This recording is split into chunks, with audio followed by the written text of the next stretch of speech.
Tourism Australia MD calls on the travel industry to lead the conversation around opening up international travel. Hi, I'm Narelle Maluish and welcome back to my Holiday World TV, where I seek to keep Australian travellers informed so you can get back out there and see the world again. Now, before I get too far in, remember to smash that like button and share to get the information out there. Remember, my videos are not travel advice. They're information and entertainment. Everyone's travel plans are unique, so the only advice that I do give is to know for yourself, to be aware of your terms and conditions when you make your booking.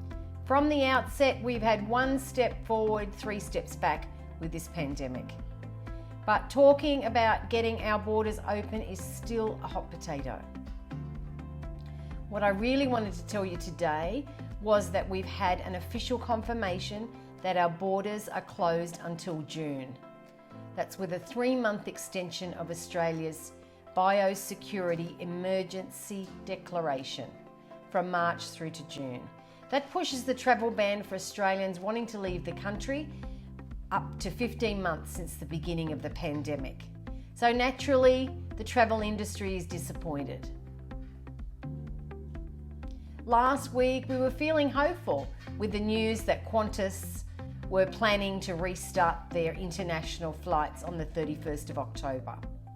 Bear in mind that it takes at least 2 months for them to get up and running again. They did want to restart in July, but as that's now been pushed back, Qantas has started to cancel all the bookings that they had been making for travel from July onwards.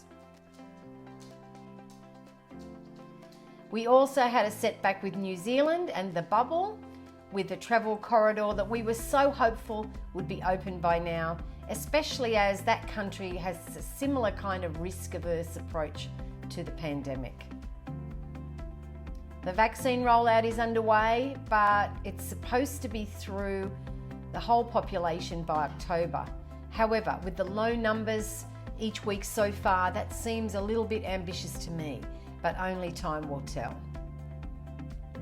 Truth is that until it's done, it's very unlikely that the government will risk opening up our international borders to the rest of the world. Speaking at the 7th annual Destination Australia conference in Sydney today, the Tourism Australia MD, Phillipa Harrison, called on the travel industry to lead the conversation around opening up international borders. She believes that despite the potential rollout of the vaccines, that quarantine will be with us for some time yet. So we need to find alternative solutions. New South Wales Premier is saying there needs to be a radical shake-up in how the pandemic is managed, and that we, quote, need to think very differently moving forward about how we measure our success in dealing with the virus. Solutions like returning Australians quarantining at home, which would free up quarantine hotel spaces for incoming travellers and holiday makers.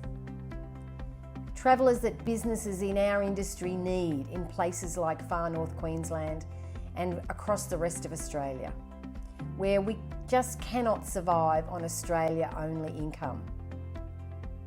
Phillipa discussed the challenge of snap border closure decisions and the uncertainty for travel without a consistent national approach, and that we need to consider green zone lanes for international travel into those states who are ready and can provide certainty for international travellers. The cruise industry is pleading for a pathway back to the high seas as international travel is ruled out for another 6 months. We're all in unprecedented times. You know, cruise is not unique. The whole travel and tourism sector is really struggling. Our role is to keep pushing forward and to do everything we can to support the resumption of cruise, which benefits the travel agents and all those tens of thousands of suppliers across Australia and New Zealand who support the cruise industry or support and who are supported by the cruise industry. Yeah. Part of our staged, carefully managed resumption is really about being able to offer, as I said, local cruising for locals. Detailed COVID-safe plans have been submitted to state and federal governments to allow the relaunch of domestic cruising.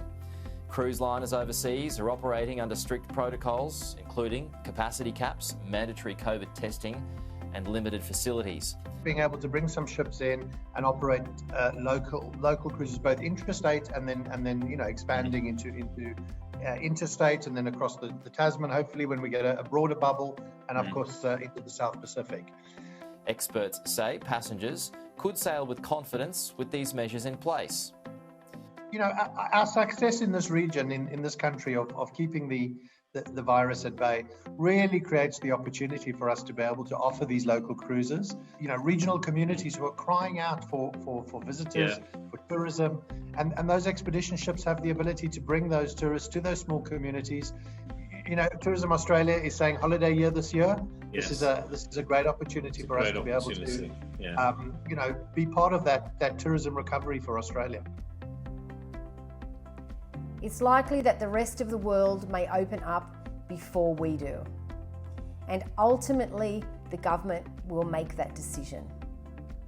But we need to be starting to have the conversations about what travel will be like in a COVID environment and what we can do or be prepared for. It's time to start talking about it and planning for it. Because it will happen. Travel will start again and we need to be ready. Will you be ready?